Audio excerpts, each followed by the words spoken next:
You are listening to I Am Refocused Radio with your host, Shamaya Reed.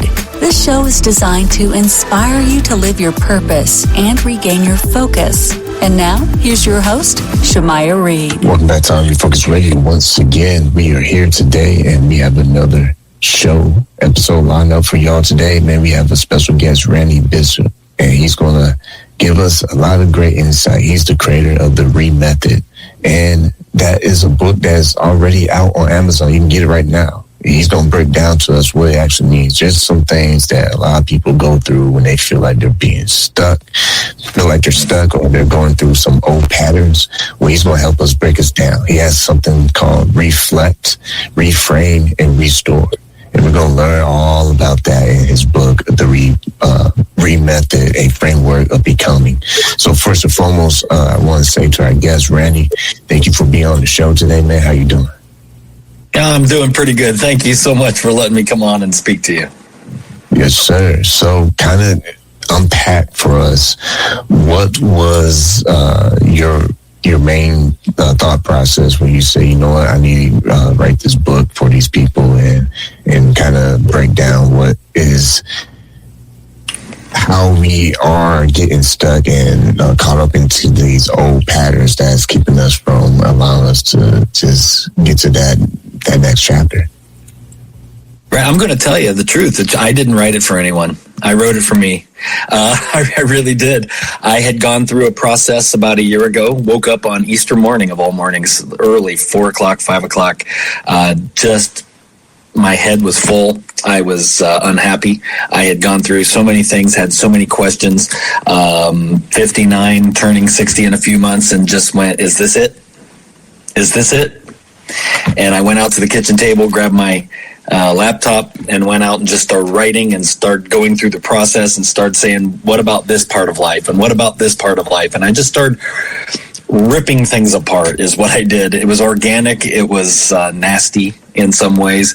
But really, I'd come to that point where I had to say to myself, I don't know where else to turn, and I'm going to turn inward. I'm going to look at me. I'm going to find out what works, what doesn't work, and I'm going to start starting from scratch. And so that's why I wrote it, just to basically document my process. And then if someone else gets to benefit from it, great. That's why I wrote it. But that's where it started, really, on Easter morning about a year ago. Many people do feel pressure when they're trying to figure out what is the next chapter. And a lot of times we want to microwave success and say, you know what, man, just got to be a secret formula out there where I can just scroll, click, sign up, and boom, in 30 days, my life is fixed.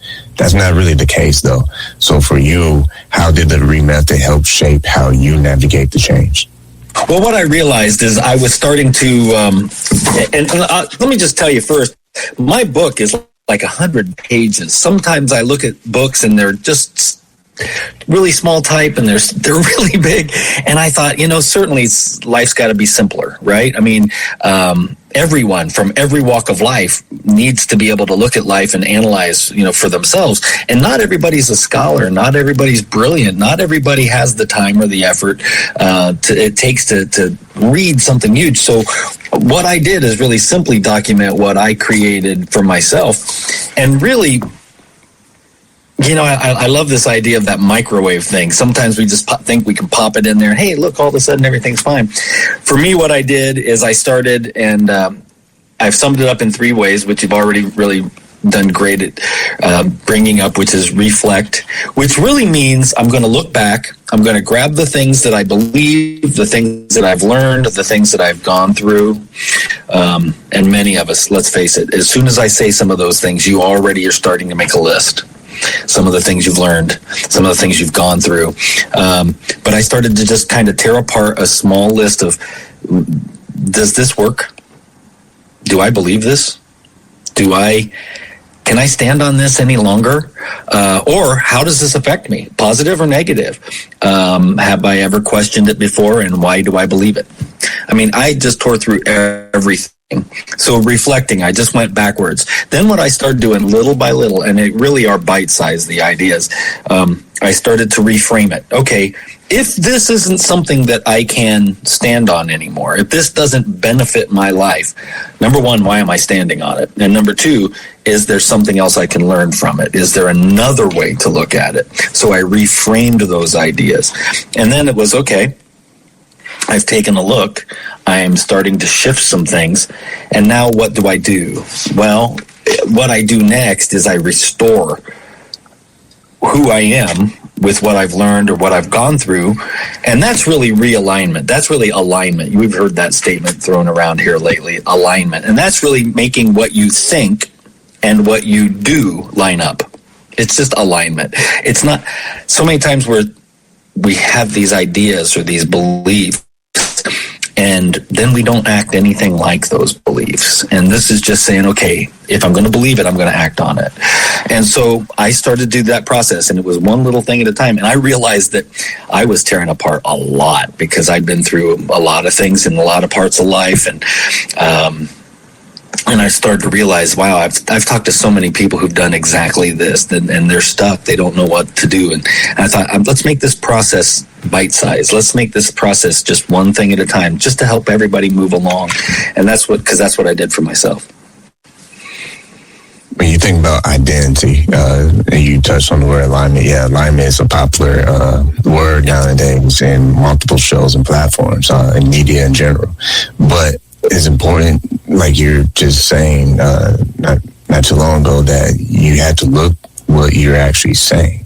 You know, you got to not just say the part, you got to actually look the part. It's like I like throwing this out there a lot because I've been dealing with it like most other average people. You know, when you are taking care of maintenance with your car. I said this probably a few months ago that that's what alignment is. If you're not taking care of the most important, like, little things, pretty soon it's just going to add up, and then it's going to become a forceful event where you either take care of it now because now the bill has gone up, or it's going to be catastrophic and it's going to be a lot worse than what you want it to be. So you got to do it. Yeah, stop and think of it like this. I mean, you're talking about that and as if you're the car, right? I mean, let's just say that alignment, it's important for me, right? But what happens when you put me in a relationship? If I'm not operating in my own alignment, what's that relationship operating like? I mean, then you start multiplying it out. What's it look like when I'm a part of a family? What's it look like when I'm at work? What's it look like when I'm, when I'm a host of a show? What's it look like when I'm the boss of 20 people? What's it look like when I'm not in alignment with myself, but I'm supposed to be in alignment with others? It starts to really show where if you didn't take care of your car, you're going to mess up everyone on the road. Right? I mean, that's a great little announcement, putting it right there. For me, I take it really easy. I just to help explain, I say there are people that I know, and this is the truth. There are people that I know that have supper at 6 o'clock every night. And if you ask them, why do you have supper at 6 o'clock every night? The answer will be, Mom and Dad did. Oh. Why did Mom and Dad have supper at 6 o'clock every night? Grandma and Grandpa did that. Okay. So it's not that 6 o'clock works for you. It's that I was told that supper was 6 o'clock. And so I make my life revolve around Grandma and Grandpa's time. But honestly, I get off at 5:30. I'm racing across town. There's no way I can make supper properly. I am beat when I get to the table. 6:30 would be better. But boy, we don't change from 6 to 6:30. We make ourselves out of alignment because our actions, we can't make our actions line up very good. It's that simple, right? Shift to 6:30. Make your life a little easier. Make things work for you. Or you don't have to agree with Grandma and Grandpa and Mom and Dad. It's okay. sometimes it's that simple, but we shove ourselves into these little molds that really aren't us at all. And so if we can take a look at some of the simple things like that, then we'll start to be able to tackle the big things. That's a great insight, because when we get used to doing things a certain way, then we become blind to other ways of doing things. And that goes to the hot word that's also flowing around, that's self-awareness. When you don't see the chaos that you could be causing because of old patterns and old ways of thinking, old ways of doing things, until someone who has another pair of eyes can look at you and say, hey, buddy, well, this is kind of what it looks like from this perspective. Until we're open to that, we can also continue that chaos until we allow others to have that insight about the situation.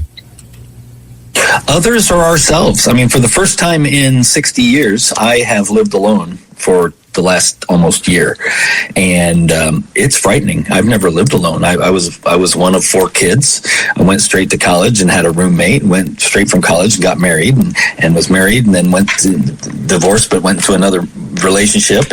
And so when I left that relationship, I was living alone for the first time in 6 decades, and it was frightening because I didn't have anybody else looking into my life. It was just me. And I luckily had been going through this process, but I was still going through it.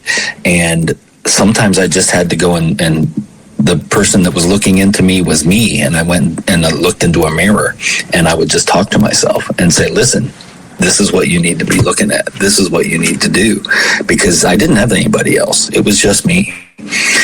And that was pretty powerful. Never did that before. But there's something about looking in your eyes, and not looking at your forehead or looking at your cheek, but looking straight in your eyes and telling yourself, hey, you're okay, but you need to change something. You need to look at this. You need to look at that. There were things along the way that I threw away. There are parts of me that people who know me for years, they would say, why did you get rid of that? And my answer is because it didn't fit me. And I'm not asking anybody to like it. I'm not asking anybody to like me for doing it. I'm asking me to be me, wholly and just completely. And I've lost some friends, and some family members go, I don't get it, and along the way, it's okay, because I'd rather be uniquely and fully me than someone else's version of me. Reminds me of a conversation I had a few years ago where one of my guests was talking about operating system. If you look at life as in you have to make these updates at certain points in time, if you fail to do that, it's almost like a computer. It really strangles how you can operate on that. So with us, if we're not making these updates in our lives and say, you know what, this no longer serves me, it's time for a change. No one's going to give me the remote and change the channel for me and change my life for me. No one's going to say, hey, man, you look like you can use an upgrade. How about I help you do it for you? That's not how it works. We have to do ourselves. And that leads me to my next question, and that is part of that rebuilding self-trust? And if so, were some things that kind of erode self-trust during that major life transition, if you will, that change that you're going through? Sure, I understand. This year I became a full-time student for the first time in 6 decades of life. And so I've decided to become a psychology major and really dig in a little harder to this. And what I learned along even just a few classes is that we're made up of a whole bunch of stuff going on inside of us. And until sometimes we just learn even some of the remote stuff of how we actually work, sure, we don't really understand ourselves. But I understand now that there's just systems in our body that takes care of us. That fight and flight stuff we've heard about, that if a bear came into the room, you'd know how to run or else you're going to get eaten, right? I think what we have to do is start to trust ourselves, because our bodies kind of know. Our bodies will take care of us. You had that anxiety thing where you're standing in the store and you're looking at 2 products, and it's not hard. You just pick one, but you're just your blood is running, your temples are getting hot. You're just, and it's silly. There's just two products. Pick one. And our bodies, your temples are getting hot. You're sitting there sweating. And your body knows. Just pick one. Hey, and if you need to just back away from it, back away from it. That self-trust stuff, I think it comes along with, we just have allowed other people to define who we are.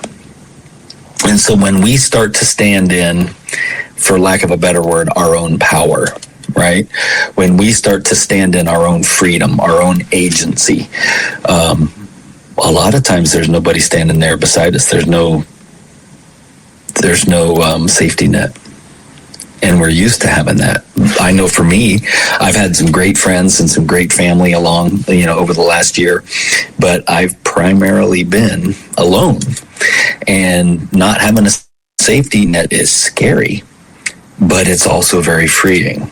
So I think that self-trust comes from saying, I really can do this. And just, I hate to say that, muscle through it. I've had some days where I'm screaming. And I've had some days where I'm crying in a corner. I'm not going to lie about it, because making yourself better, for lack of a better word, making yourself more you is a process sometimes. Sometimes it's easy, sometimes it's hard. But standing up, again, that I go in more often than not, and I stand in that mirror, and I just remind myself who I am. And that's one of the most important things I've done. I did want to say this because it was really kind of important as I was thinking about that. There's a part of the method that I don't often talk about. And so we reflect, we reframe, we restore, and then honestly, we repeat. And that's what, when you said that system upgrade, it made me remember. The idea is you don't stop by upgrading once. You repeat it. You go back later and you go, there's got to be something else. There's got to be another upgrade I can do. So I thank you for bringing that up, because it really is my next RE right there is repeat. Once again, listen on Refocus Radio and watching us online, talking to our guests today. You can go get a copy of the book, of Randy Bishop's book, Method. It is something that I'm telling you, it's like what you just said. You're not going to do it one time and your life is fixed. It's like tool in the toolbox. I mean, I know people heard that before, but I heard that the very first time back in my high school days. I had an instructor who actually was an instructor. He was a dean of a school I was going to, where you can get your high school classes and speed out of that into getting your associate's degree classes to get your high school diploma and associate's degree. So I say all that to say, yeah, important thing to say about tools during life. You don't always use those tools at once, but there are times when you pick them up throughout life, and there's going to be a point in time where those tools will be useful. And his instruction was, when you start learning how those tools actually work, that's when life starts to make a little bit more sense. I mean, life is always going to be chaotic, but it's just like harmony. It's just like any other thing. So after you're done crying in the corner, you kind of pick your stuff up and you say, okay, let's have a real honest discussion about this. Am I doing something to make it better, or am I doing something, contributing something to make it worse? And when we're able to make those observations on ourselves and have a truthful answer, that's when those updates actually does well. Because here's the other thing: when you don't have enough space in your hard drive, talking about letting go, there's some files you gotta let go. You gotta do some cleanup. You gotta do some maintenance. You gotta make room for what's coming. Well, that really is reflect. I mean, making room in your hard drive. What doesn't work anymore, get rid of. Get rid of files that don't work. I mean, how many people stop and think of, what does the term father mean? What does the term husband mean? What does the term son mean? What does the term student mean? If you're no longer a student, do you have to act like one? Well, no. Okay, let's take it out. You're not that anymore. Or what about worker? What about, just fill in some blanks. What things don't you do, but you've got that taking up space? Let's get rid of it. Let's move it. Let's redefine it, maybe. What about beliefs? Those things, they're all tools that we build on ourselves, that we use to develop our lives. And isn't it true that a tool is meant to build or fix something? And if that's the case, then aren't we supposed to be building and fixing the life that we're here to live? And shouldn't that be unique and only ours? And we don't need to live someone else's life. It doesn't need to look like anybody else's. At the end of our days, I don't think I'm going to be sitting there going, wow, I'm so glad that everybody I worked for thought I was great. I'm going to say, what did I do? You know, did I make an impact? I don't care who it was. Did I make an impact on my kids? I hope so. Did I make an impact on my grandkids?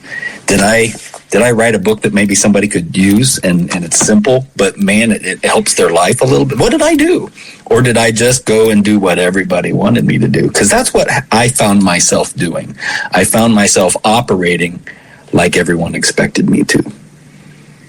And I think that a lot of people feel that way. So pick up a tool, change it, you know? That is the fastest way to burn out in my personal experience. I'm just speaking for Shemaiah. I'm not speaking for anybody else, so don't send me crazy emails. That's not always true. Well, you always got to make disclaimer on radio. Yeah. But you have to stop trying to operate on what someone else believes for you. Mm-hmm. And what I mean by that is, just as a generic example, you pick your favorite sports athlete, any sport. Can you imagine what their legacy would be if they had listened to just anybody? Mm-hmm. Just anybody who had just any kind of feedback. I mean, when you talk to your doctor, do you just want generic feedback? Like, oh, you're okay. Yeah. What does okay mean?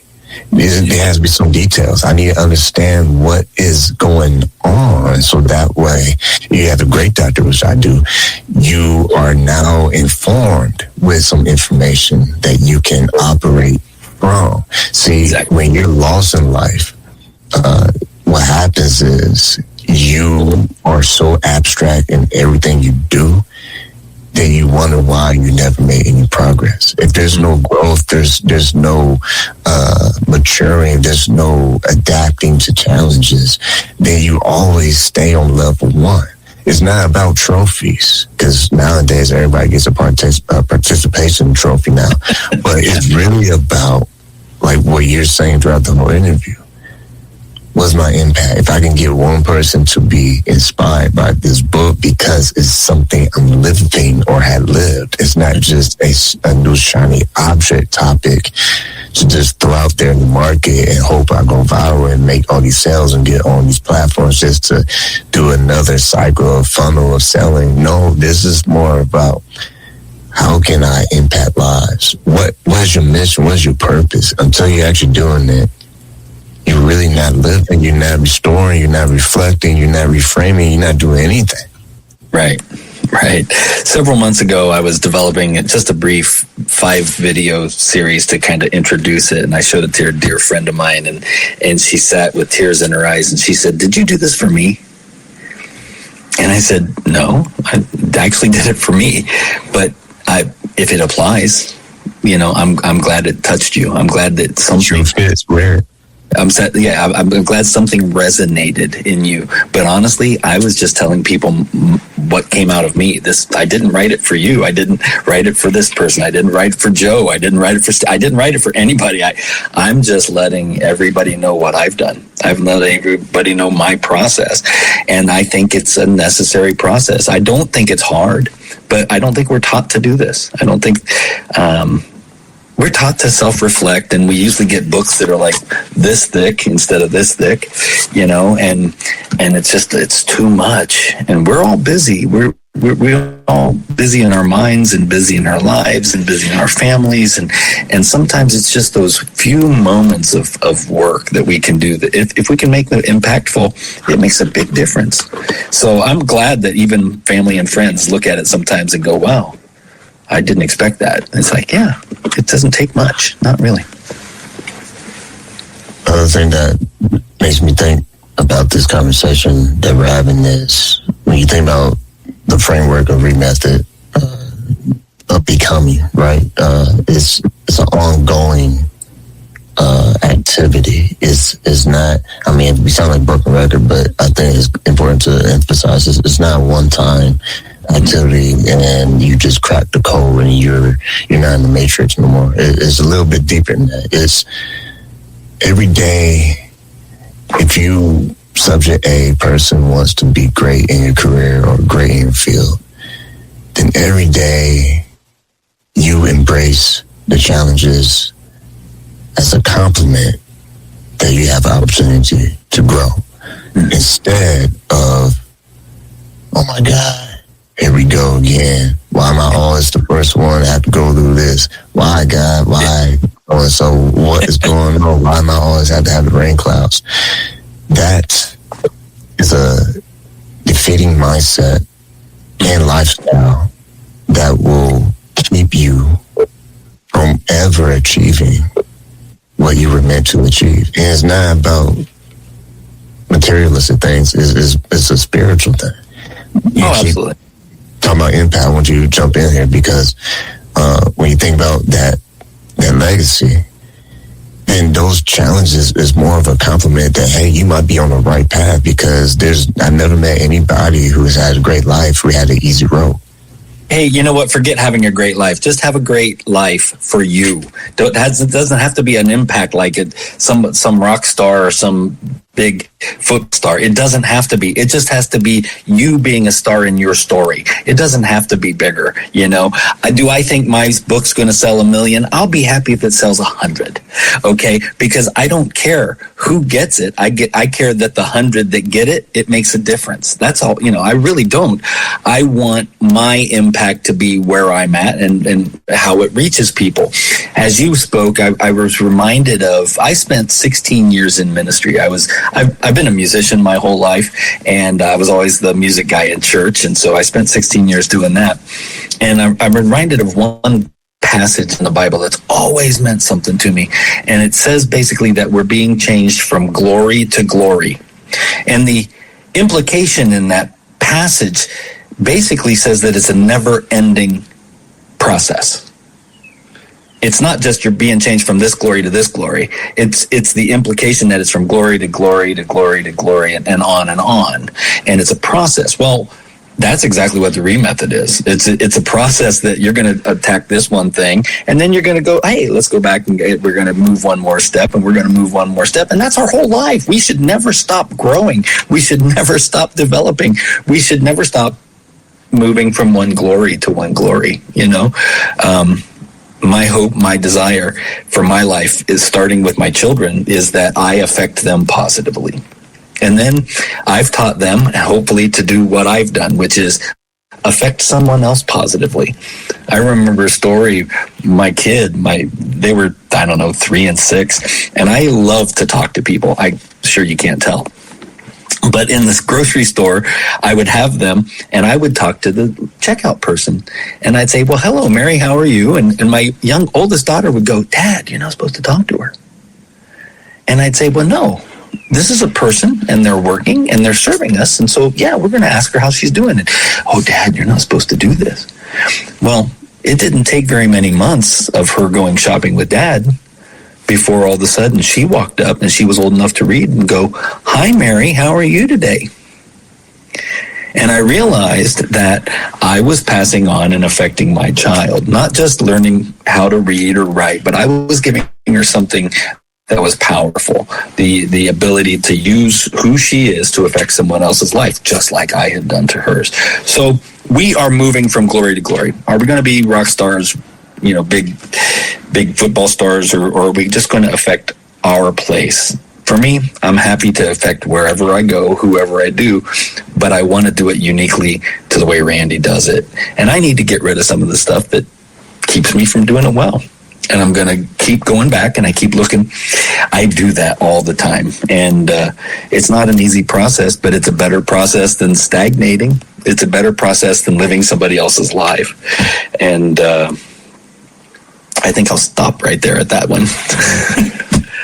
Well, if we had another I'll really probably keep going, but once again, I'm folks already watching us online, talking to our guest today, Randy Bishop. You can get a copy of his book. It's available on Amazon, I'm sure, anywhere books are sold. But the creator of the Read Method, his book, The Read Method, A Framework of Becoming, is out, available for you to get right now. We've been talking a lot. I know you all, wherever you're from, you are located, you probably ready for a snack or lunch or dinner or something, so I'm not going to keep you any further. I'm going to land the airplane on this and say, Randy, if someone wants to keep in touch and other things that you're doing, how can they find you online? You can find me at Randy at lifelessonscoaching.net. Actually, that's my email, Randy at lifelessonscoaching.net. Other than that, my book is really only on Amazon, so you can find me there, and please check it out. I'd love to help you in any way I can. Well, like always, want to say to you, Randy, thank you for your time. Thank you so much. I appreciate you letting me be here.